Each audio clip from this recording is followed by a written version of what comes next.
Steve, what a mess. We got Hong Kong, China. Can you bring us up? I understand you've been broadcasting into Hong Kong or into China. Can you bring us up to date? What's happening? Yeah, I work on we work with a live stream that goes into the basic blast into mainland China 2 or 3 times a week, and we do the same for Hong Kong. So I've been very involved there for the last about 6 or 9 months.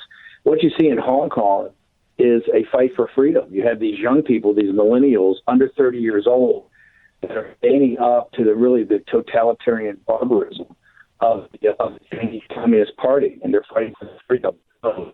In 18 deal by the United Kingdom and China that was then ratified by the United States essentially in 1992 for a split that happened in 97. And that was supposed to guarantee for 50 years a system of the rule of law under Hong Kong, which they were used to under the British. And what the Chinese Communist Party has done is tried to take away the freedom and the rule of law from the Chinese people. These young people in the streets have really created an insurgency and are standing up to the Chinese Communist Party. And I got to tell you, it's only getting more violent. Today they've shot tear gas, they've shot more rubber bullets in the crowd, a volley of rubber bullets. The chaos and violence is only increasing because of the beatdown by the People's Liberation Army, kind of pretending or hiding in back of the Hong Kong police. Didn't a few days ago Hong Kong agree to subside their problems by withdrawing that bill that was going to be able to turn over people to China?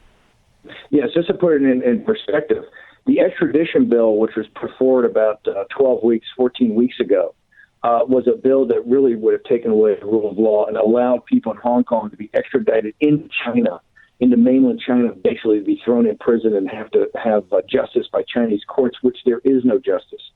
That's what the initial fight was over. Very quickly, the protesters said we have 5 demands. The most important of those demands was not just removal of the extradition bill, but have universal suffrage. They really want to be able to elect their officials. The Chinese Communist Party has been adamant that none of these provisions are going to be agreed to. It was actually a huge move for the Chinese to remove the extradition bill. This is the first time the Chinese Communist Party has ever blinked in the face of this kind of upheaval. In Tiananmen Square, they never blinked. And here they did blink. So they removed the bill, but the young protesters said that's not good enough. We need the other 4 demands met. Particularly, we need the imposition of the rule of law, and we need to be able to vote for our elected officials. And so this thing is not. I don't think it's close to ending. I think it's only going to metastasize. President Trump and the Chinese government lately have been look like they're trying to bring it together faster. Is it because of Hong Kong, or does it have a relationship? Well, I think it has a direct relationship. You know, President Trump has been, I think, very smart, and I've been one of the strongest advocates and supporters of the Hong Kong protesters. But I think President Trump has been very smart to be slightly standoffish and let Rubio, McConnell, Nancy Pelosi, Schumer, others take the lead in condemning this. And the reason is he doesn't want to be blamed for what they call the black hand of the CIA in back of this. This is an uprising of the Hong Kong people against the totalitarian regime in Beijing. And President Trump, I think, is being smart to not let himself be accused by Beijing of being in back of this. Now, what he's done on the trade bill is he's really held firm. And what's happened the last couple of days, we now know that the Chinese have had to infuse $126 billion of capital into their system. It's the worst economic numbers they've had in, I think, 20, 25 years.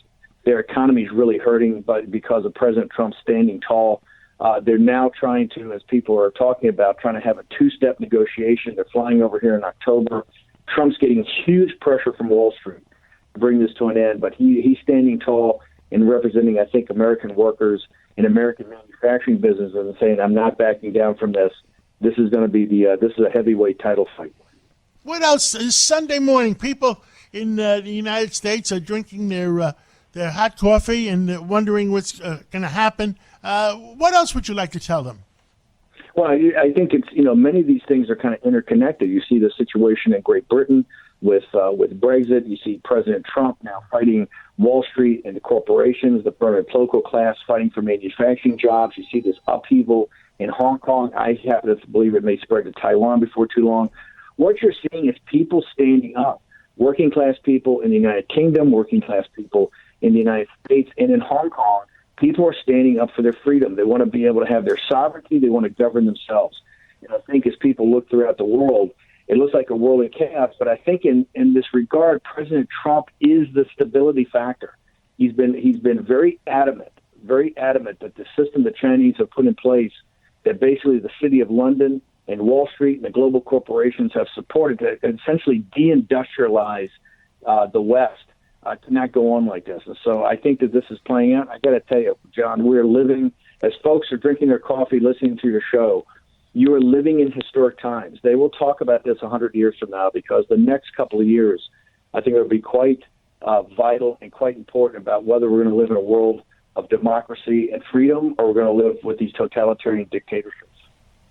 Is anybody in the Democratic Party trying to second guess the president and speaking to the Chinese, whispering in their ear? Well, listen, I think it's very obvious that Joe Biden has a terrible track record when it comes to China. You know, Joe Biden was part of the administration that looked the other way back in 2013, 2014, when the Chinese essentially took the South China Sea and claimed it for their own. They built these series of islands.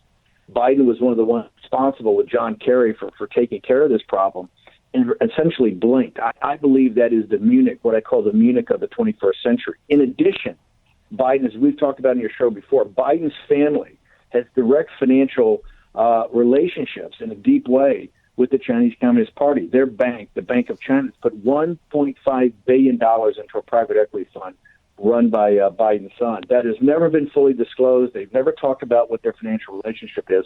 I think it's one of the reasons that Biden is going to be a very weak candidate if he makes it through the Democratic primary. I also think it's one of the reasons he's starting to weaken. Actually, Elizabeth Warren is starting to get, at least on paper, is starting to get tougher on China. But the key to the Democrats right now in the primary is that they really don't talk about foreign affairs and national security. It's like they're running for student council president.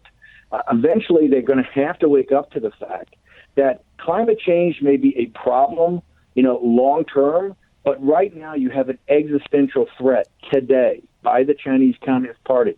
You don't hear a peep in the Democrats talking about this. All the debates, I don't think they've even asked a question about it, or if they had, it's just in passing.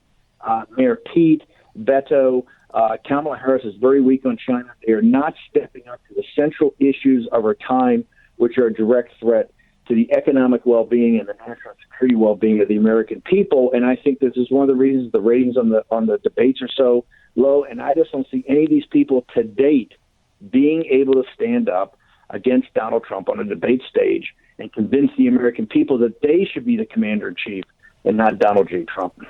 Last question, Steve. Any opinion, is anybody in the Justice Department or the FBI looking into this item with former Vice President Joe Biden's son? Well, Peter Schweitzer did a book. Peter was the one that really exposed the Clinton whole Clinton mafia. I was chairman of an organization that he was the lead investigator for. Clinton Cash was really one of the ways we bludgeoned the Clintons in 2015 and 2016 about their corruption and their venality. In addition, he wrote a book, Secret Empires, that really goes after the Bidens on their relationship with the Chinese Communist Party and their banking relationship. I don't believe you need the DOJ and the FBI to do this. I think the mainstream media needs to do this and must do this. They must expose it, but it's also the responsibility of the other Democratic candidates. Remember, Bernie Sanders was not the nominee in 2016, John, because he would not take on Hillary Clinton for her corruption about the Clinton Foundation, the Clinton Global Initiative. As I said at the time, it was like a pillow fight. Bernie's not a fighter. He will not get in there and fight. He's not really calling out Biden this issue. I think this is going to be a big issue as the Democratic primary really starts to heat up. But one of the Democrats, it's their responsibility to expose this to the American people. It's not the FBI. It's not the Department of Justice. Maybe that happens later. But right now, it's got to be Democratic candidates. It has to be their followers, and it has to be the mainstream media. And so far, we're not seeing it. Steve Bannon, thank you for calling in this Sunday morning and bringing the American people up to date. And we hope to catch up with you again real soon. John, thank you so much for having me on the